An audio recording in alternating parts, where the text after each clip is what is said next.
morning students. Today's our topic is crystal field theory. Crystal field theory.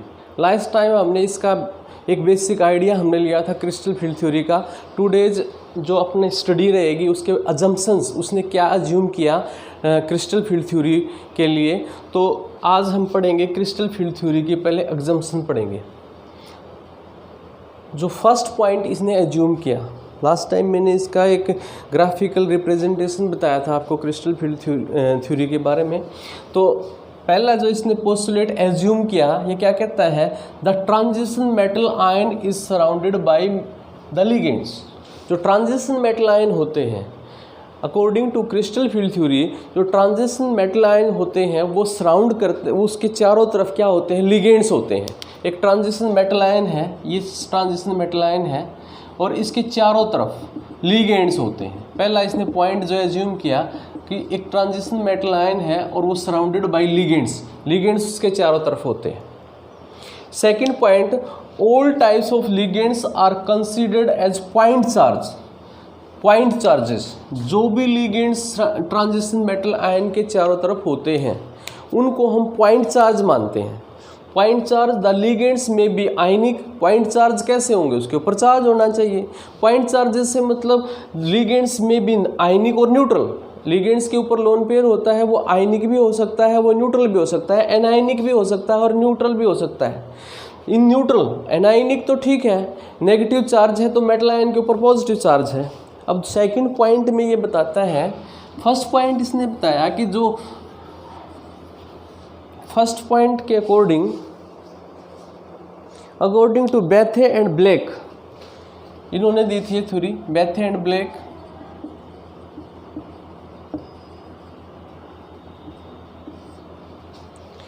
ये क्या बताते हैं बेथे एंड ब्लैक के अकॉर्डिंग.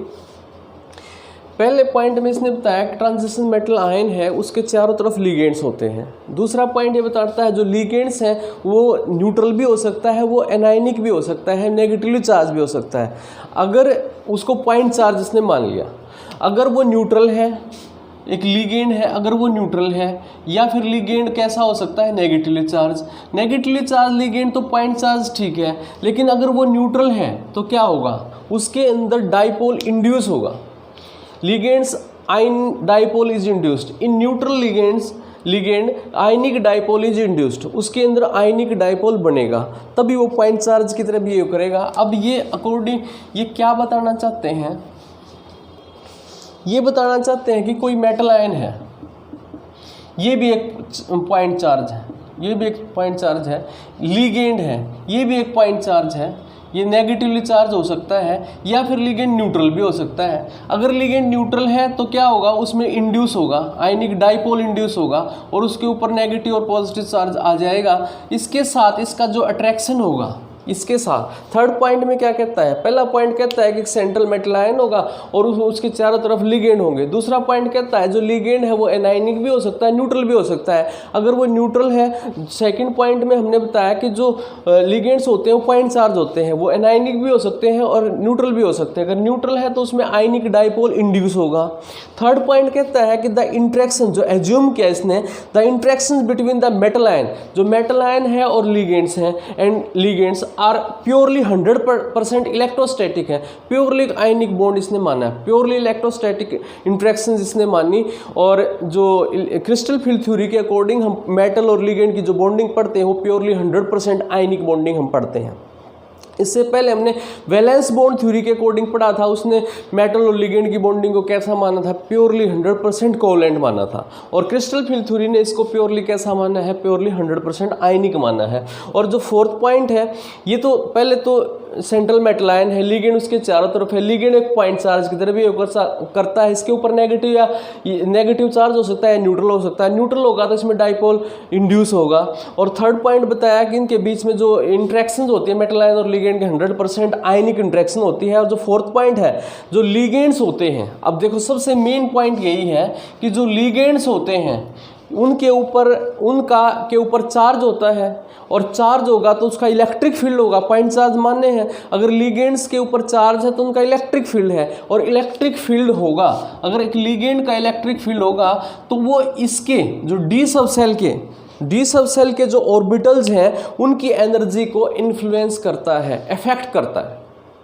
अब बात ये है, देखो इसने एग्जम्पशन कुछ मानी है, क्या एज्यूम किया है, एक सेंट्रल मेटल आयन होता है, उसके चारों तरफ लिगेंड होते हैं। लिगेंड एक पॉइंट चार्ज की तरह बिहेव करता है, उसके ऊपर नेगेटिव चार्ज भी हो सकता है, वो न्यूट्रल भी हो सकता है। थर्ड पॉइंट माना कि जो लिगेंड्स होते हैं, मेटल आयन होते हैं, उनके बीच में purely electrostatic, purely ionic bond होता है, इलेक्ट्रोस्टैटिक इंटरेक्शन होती हैं। और फोर्थ पॉइंट जो सबसे मेन पॉइंट है वो क्या है कि जो लिगेंड्स होगा जिसके ऊपर नेगेटिव चार्ज होता है, वो मेटल आयन के जो डी सब सेल होता है, ये डी सब सेल होता है, इसका इलेक्ट्रिक फील्ड होता है। ये लिगेंड है, ये लिगेंड है, इसका इलेक्ट्रिक फील्ड है, ये इसका इलेक्ट्रिक फील्ड है। और इसके इलेक्ट्रिक फील्ड के इफेक्ट के कारण से जो डी सब सेल है उसके जो ऑर्बिटल्स हैं वो डीजेनरेट नहीं रहते, वो अलग अलग एनर्जी लेवल में ब्रेक हो जाते हैं। बस यही इस थ्योरी का सबसे बेसिक पॉइंट था। और अब हम इस थ्योरी को और आगे पढ़ते हैं। ये तो इसने एज्यूम किया। अब हम डी सब सेल के बारे में पढ़ेंगे, कैसे अफेक्ट होते होंगे लिगेंड्स के इलेक्ट्रिक फील्ड से डी सब सेल। तो इसके लिए हम पढ़ते हैं D subshell. D subshell के अंदर 5 ऑर्बिटल्स होते हैं। डी सब सेल के shapes of the D subshell पढ़ेंगे हम पहले। Shapes of the D subshell, shapes of the D subshell पढ़ेंगे।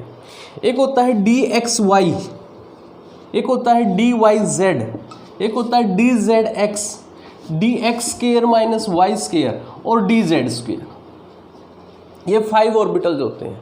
डी के 5 ऑर्बिटल्स होते हैं। अब हम shapes of the D orbital पढ़ेंगे। अभी हमने क्रिस्टल फील्ड थ्योरी के अकॉर्डिंग जो एज्यूम किया गया, जो उसकी एग्जम्पशन थी वो हमने पढ़ी है। पहले क्या एज्यूम किया, एक सेंट्रल मेटल आयन होता है, उसके चारों तरफ लिगेंड होते हैं। दूसरा क्या एज्यूम किया, जो लिगेंड होता है वो एक पॉइंट चार्ज की तरह बिहेव करता है, उसके ऊपर नेगेटिव चार्ज भी हो सकता है, वो न्यूट्रल भी हो सकता है। अगर लिगेंड न्यूट्रल है तो उसके अंदर आयनिक इंड्यूस्ड डाइपोल प्रोड्यूस होता है। उसके बाद वो थर्ड पॉइंट हमने पढ़ा, इंड्यूस डाइपोल इंड्यूस हो जाता है। थर्ड पॉइंट में हमने पढ़ा कि जो मेटल आयन होता है और जो लिगेंड्स होते हैं उनके जो इंट्रैक्शंस होती हैं वो प्योरली कैसी होती हैं, 100% आयनिक होती हैं।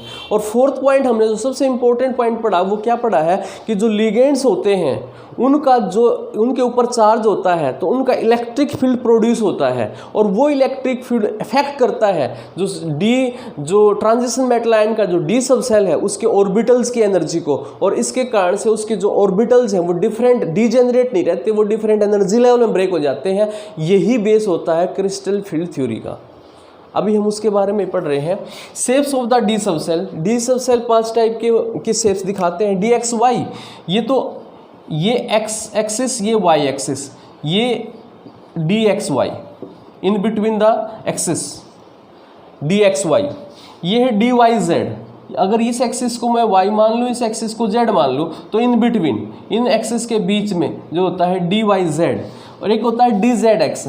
अगर इस एक्सिस को मैं x मान लूँ, इसको z मान लूँ, तो इनके भी इन बिटवीन ये तीनों ही ऑर्बिटल शेप्स में एक जैसे दिखाई दे रहे हैं लेकिन इनके एक्सिस में डिफरेंस है। ये एक्स वाई एक्सिस के इन बिटवीन है, ये वाई जेड में है, ये जेड एक्स में है। और इसके बाद D X square minus Y square D Z square, ये इन तीनों से डिफरेंट होते हैं। ये अलोंग द एक्सिस होते हैं। अगर ये एक्स एक्सिस है, ये वाई एक्सिस है, तो इस एक्सिस के अलोंग और इस एक्सिस के अलोंग ये अलोंग द एक्सिस होते हैं, डबल डम्बल शेप के होते हैं। और ये जो शेप्स होती है ये एक्स वाई एक्सिस के ऊपर D X Y X square minus Y square होता है। और डी जेड स्क्वायर ये जेड एक्सिस के अलोंग होता है।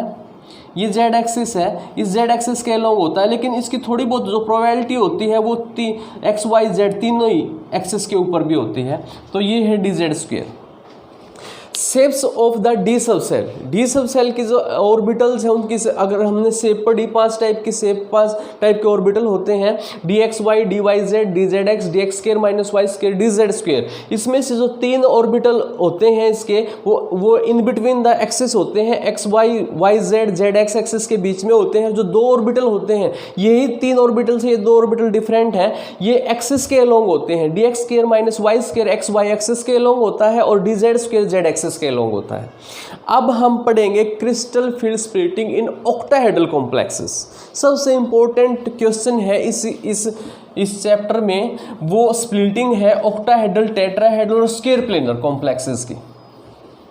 तो अब हमारा जो टॉपिक रहेगा क्रिस्टल फील्ड स्प्लिटिंग।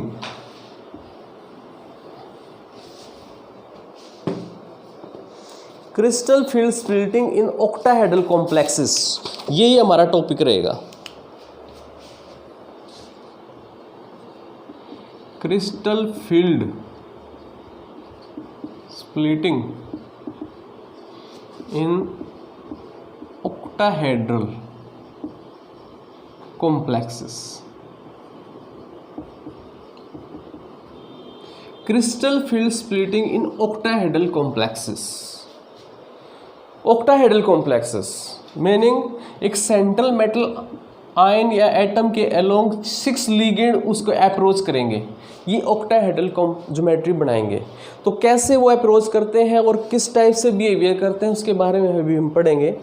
अभी मैं जो एक ट्रांजिशन मेटल आयन है, सेंट्रल मेटल आयन, उसका लास्ट सेल डी सब सेल है। डी सब सेल लास्ट वैलेंस सेल में डी सब सेल पार्टिसिपेट करता है सेंट्रल मेटल आयन के, और इसके अलोंग में डी सब सेल के सारे ऑर्बिटल बना देता हूँ। ये सेंट्रल मेटल आयन है और ये एक्सिस है, ये एक्स एक्सिस है, ये वाई एक्सिस है, ये जेड एक्सिस है, ये जेड एक्सिस है। एक मेटल है, मेटल आयन है, उसमें 6 लिगेंड उसको अप्रोच करेंगे, ये 6 लिगेंड उसको अप्रोच करेंगे ऑक्टाहेड्रल कॉम्प्लेक्सेस के अंदर। अब देखो, अगर मैं एक्स एक्सिस पे एक ऑर्बिटल बना देता हूँ, एक वाई एक्सिस पे भी ऑर्बिटल बना देता हूँ, इस ऑर्बिटल का एक ही नाम है, ये 4 डंबल इसके अंदर बनी है, डबल डंबल शेप है। तो ये जो डबल डंबल शेप एक्स और वाई एक्सिस के अलोंग है, ये एक ही ऑर्बिटल है। एक बार मैं इसको मार्क करता हूँ ऐसे, ये एक ही ऑर्बिटल है एक्स और वाई एक्सिस पे, और इसका नाम है D X square minus Y square, ये एक ऑर्बिटल है। और एक ऑर्बिटल में बना देता हूँ यहाँ जेड एक्सिस पे के अलोंग, ये जेड एक्सिस के अलोंग है, ये जेड एक्सिस के अलोंग है, ये जेड एक्सिस के अलोंग है, और इसका इस ऑर्बिटल का नाम है डी जेड स्क्वायर। ये 2 ही ऑर्बिटल हैं, जो 3 एक्सिस है एक्स वाई जेड एक्सिस, तीनों एक्सिस पे मैंने ऑर्बिटल बनाए। तीनों एक्सिस पे अगर ऑर्बिटल मैंने बनाए तो 2 ही ऑर्बिटल ऑक्युपाई कर लेते तीनों एक्सिस को। पहला जो X Y D X square minus Y square है वो एक्स और वाई एक्सिस को ऑक्युपाई करता है, और डी जेड स्क्वायर है वो जेड एक्सिस को ऑक्युपाई करता है। अब 3 ऑर्बिटल और भी हैं, डी के टोटल 5 ऑर्बिटल थे, तो 2 ऑर्बिटल ने तो तीनों एक्सिस को ऑक्युपाई कर लिया, और जो बीच में जो ऑर्बिटल, जो 3 ऑर्बिटल थे D X Y, D Y Z और डी जेड एक्स, ये है, और ये इसके बीच में है, ये इस टाइप से हैं बीच में।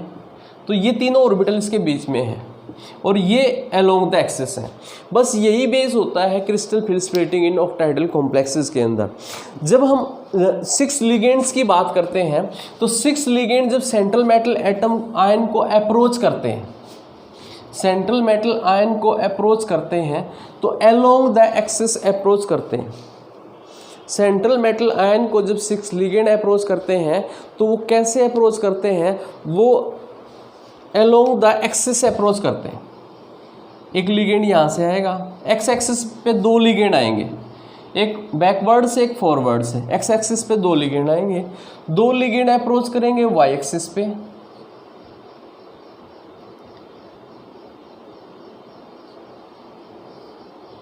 दो लिगेंड अप्रोच करेंगे वाई एक्सिस पे, और जो 2 लिगेंड है वो अप्रोच करेंगे जेड एक्सिस पे।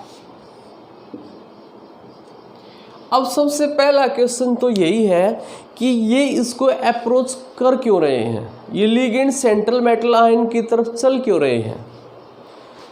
अगर मैं किसी कॉम्प्लेक्स का एग्जाम्पल लूँ, कोई कॉम्प्लेक्स है, मान लो मैंने बात की कॉपर सल्फेट की, उसके साथ 5H2 होते हैं।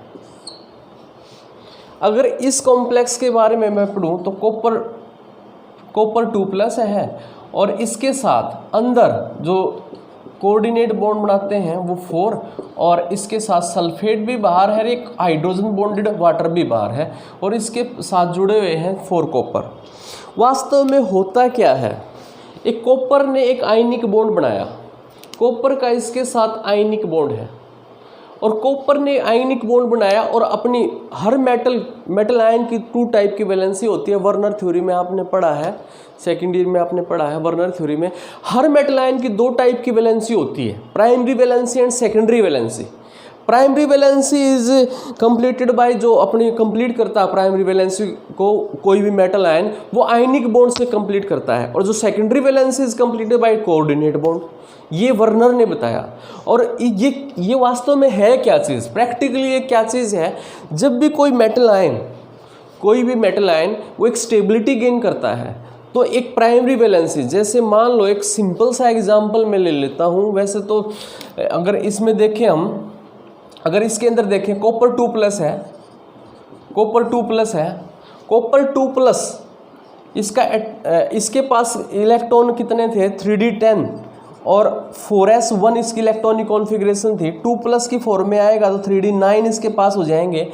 3d9 अगर इसके पास हैं और 4 लिगेंड इसके पास आएंगे तो कितने हो जाएंगे, 3d9 जो लास्ट इलेक्ट्रॉनिक कॉन्फ़िगरेशन किसकी है, कॉपर प्लस 2+ की, और इसके पास अगर 4 लिगेंड और आ जाएंगे। अब इसके टोटल जो इलेक्ट्रॉन इसके अंदर बचेंगे 29 थे, 27 इलेक्ट्रॉन हैं, और 4 आ जाएंगे तो इसके साथ कितने, 4 आएंगे तो 8। अगर 4 लिगेंड इसके पास आएंगे, तो एक लिगेंड 2 इलेक्ट्रॉन डोनेट करता है, तो 8 इलेक्ट्रॉन और दे देगा इसको। ये तो इसके पास अब इलेक्ट्रॉन हैं कॉपर 2+ के पास, और ये 4 इलेक्ट्रॉन ये 8 इलेक्ट्रॉन किसने दिए, 4 लिगेंड ने दिए। तो टोटल कितना हो जाएगा, 35। और 36 में next noble gas configuration achieve होती है। तो मोस्टली जो कॉम्प्लेक्स बनते हैं वो किस लिए बनते हैं कि जो एक मेटल आयन होता है वो एक वैलेंसी तो अपनी आयनिक बॉन्ड से पूरी करता है, पहले वाली इलेक्ट्रॉनिक कॉन्फ़िगरेशन भर लेता है, पहला सेल अपना पूरा भर लेता है, और जो नेक्स्ट जो लिगेंड आएंगे वो नेक्स्ट नोबल गैस कॉन्फ़िगरेशन को अचीव करवाता है।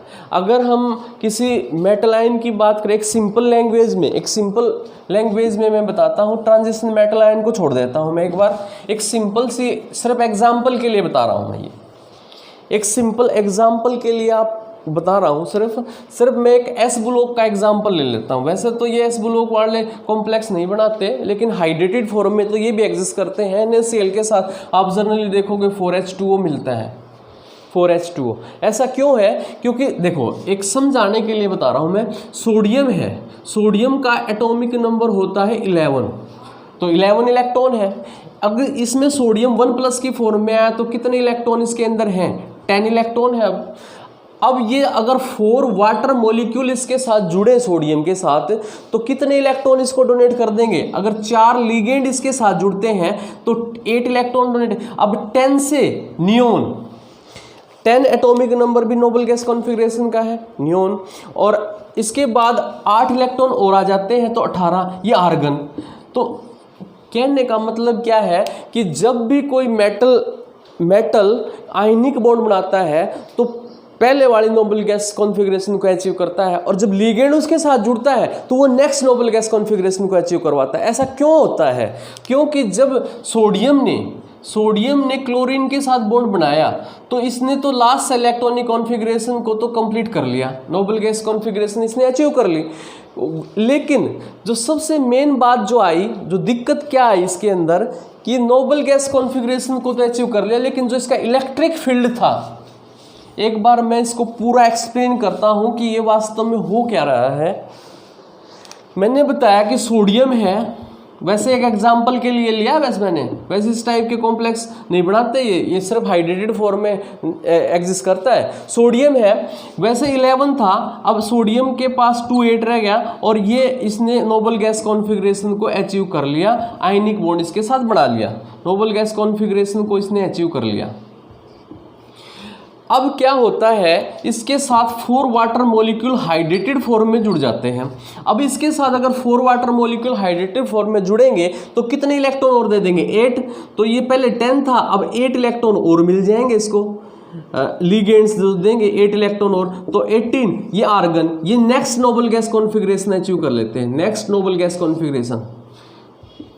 यानी कि जो लिगेंड्स आते हैं, फिर ये आए क्यों, जब ये 2 8 इसने एक स्टेबल इलेक्ट्रॉनिक कॉन्फ़िगरेशन अचीव कर ली थी सोडियम ने, लेकिन फिर भी वो हाइड्रेटेड फॉर्म में क्यों एग्जिस्ट करता है, वो उसके साथ आए क्यों।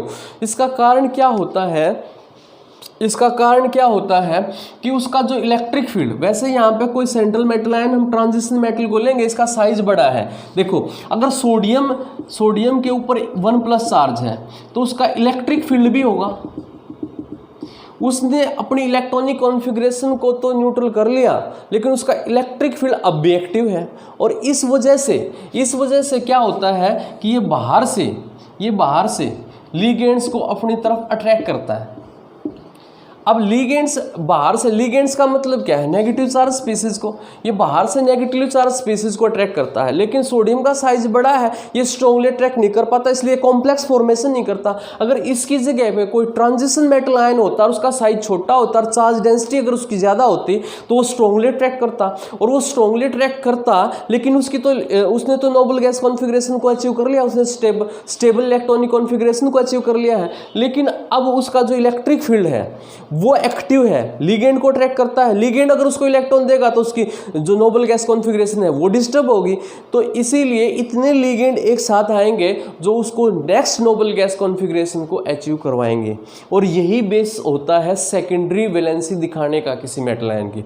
प्राइमरी वैलेंसी तो स्टेबिलिटी के लिए दिखाता है, वो अपनी इलेक्ट्रॉनिक कॉन्फिगरेशन को स्टेबल करता है। और जो सेकेंडरी वैलेंसी है वो उसके अंदर जो इलेक्ट्रिक फील्ड उसका चारों तरफ जो अब भी एक्टिव है, उस इलेक्ट्रिक फील्ड के अंदर अगर कोई नेगेटिव चार्ज स्पीसीज आएगी तो अट्रैक्ट करेगा। अगर वो उसके साथ जुड़ेगा तो इलेक्ट्रॉनिक कॉन्फिगरेशन डिस्टर्ब होगी। लेकिन इस तरीके से अपने आप को एडजस्ट करता है कि वो नेक्स्ट नोबल गैस कॉन्फिगरेशन को अचीव कर लेता है। तो इस टाइप से उनकी बॉन्डिंग उसके अंदर होती है।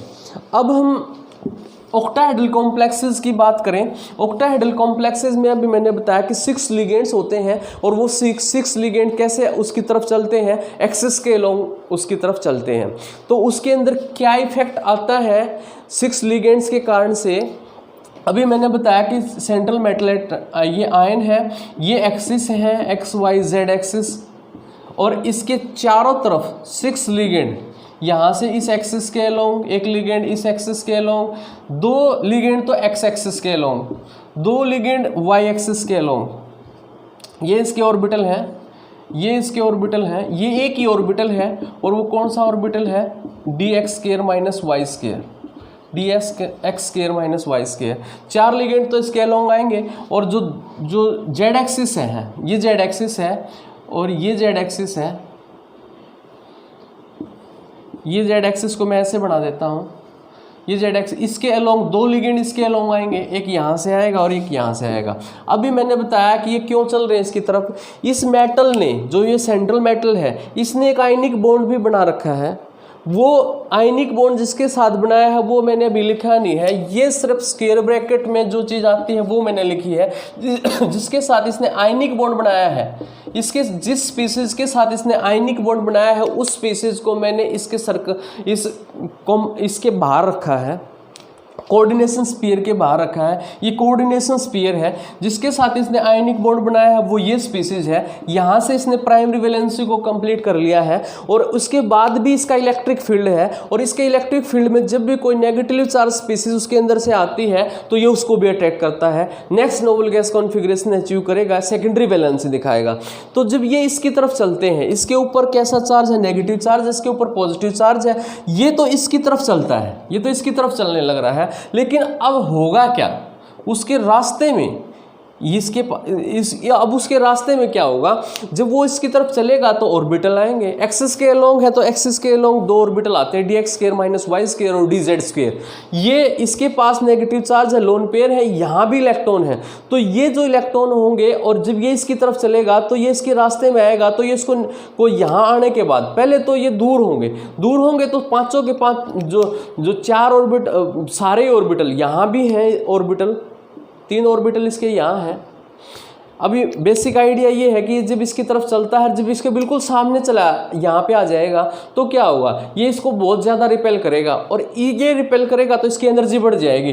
तो 2 ऑर्बिटल्स की एनर्जी बढ़ जाती है एज़ कम्पेयर टू जो 3 ऑर्बिटल बीच में है। यही ऑक्टाहेड्रल कॉम्प्लेक्सेस में क्रिस्टल प्रिसिपिटेटिंग हम दिखाएंगे। नेक्स्ट लेक्चर में इसको एक्सप्लेन करेंगे कि इसके अंदर वास्तव में होगा क्या। जब ये लिगेंड इसकी तरफ चलेंगे, सेंट्रल मेटल आयन की तरफ चलेंगे, तो वो सेंट्रल मेटल आयन के बीच में जो ऑर्बिटल ऑर्बिटल जाएंगे और जो साइड में जो ऑर्बिटल्स हैं, जो एक्सिस के बीच में जो ऑर्बिटल्स हैं, जो उनको कैसे इफेक्ट करेंगे लिगेंड्स की तरफ चलेंगे, तो नेक्स्ट लेक्चर में हम पढ़ेंगे और CFSC नेक्स्ट लेक्चर में पढ़ेंगे। Thank you.